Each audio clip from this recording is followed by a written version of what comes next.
മാപ്പ് വരയ്ക്കലിന് ശേഷം എന്യൂമറേറ്റർമാർ ഏറ്റവും ബുദ്ധിമുട്ടിയ ഒരു ഏരിയയാണ് കേരളത്തിലെ കക്കൂസിൻ്റെ തരം നിർണ്ണയിക്കൽ. കേരളത്തിൽ കക്കൂസിൻ്റെ ലഭ്യതയെക്കുറിച്ച് ആർക്കും സംശയമില്ല. എന്നാൽ കക്കൂസിൻ്റെ തരം നിർണ്ണയിക്കുന്നതിൽ ചില കൺഫ്യൂഷൻസ് നിലനിന്നിരുന്നു. ആ കൺഫ്യൂഷൻസ് തീർക്കുന്നതിനാണ് ഈ വീഡിയോ. കേരളത്തിൽ പ്രധാനമായിട്ടും നമ്മൾ കാണുന്ന കക്കൂസുകൾ ഫ്ലഷ് ഉപയോഗിച്ച് വെള്ളമൊഴിച്ച് പൈപ്പിലൂടെ ഒരു ടാങ്കിലേക്ക് എത്തിച്ചേരുന്ന തരത്തിലുള്ള കക്കൂസുകളാണ്.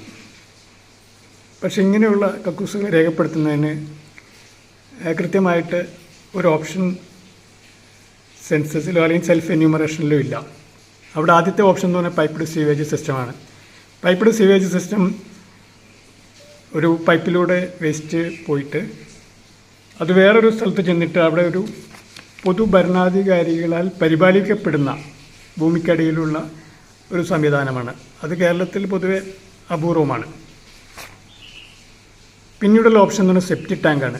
അത് നമ്മുടെ നാട്ടിൽ ഏകദേശം പുതിയ വീടുകൾക്ക് എല്ലാം ഉണ്ട്. അത് കോമൺ ആണ്. ആ ഓപ്ഷൻ സ്വീകരിക്കുന്നതിൽ നമുക്ക് യാതൊരു കൺഫ്യൂഷനും ഇല്ല. എന്നാൽ ഫ്ലഷുള്ള കക്കൂസുകൾക്ക് നമുക്ക് അതർ ഓപ്ഷൻ സ്വീകരിക്കാവുന്നതാണ്. മറ്റ് സിസ്റ്റം, ആ ഓപ്ഷൻ നമുക്ക് സ്വീകരിക്കാവുന്നതാണ്. പിന്നീടുള്ള രണ്ട് ഓപ്ഷനുകൾ കുഴി കക്കൂസുകൾ, പിറ്റ് ലാട്രിൻ, അതുപോലെ ഇരട്ടക്കുഴി കക്കൂസ്, പിന്നെ ഒറ്റക്കുഴി കക്കൂസ്, സ്ലാബിട്ട വായു സഞ്ചാരമുള്ള കുഴിയോട് കൂടിയത്, പിന്നെ സർവീസ് കക്കൂസ്, തുറസായ അഴുക്കുചാലിൽ നിക്ഷേപിക്കുന്ന കക്കൂസുകൾ.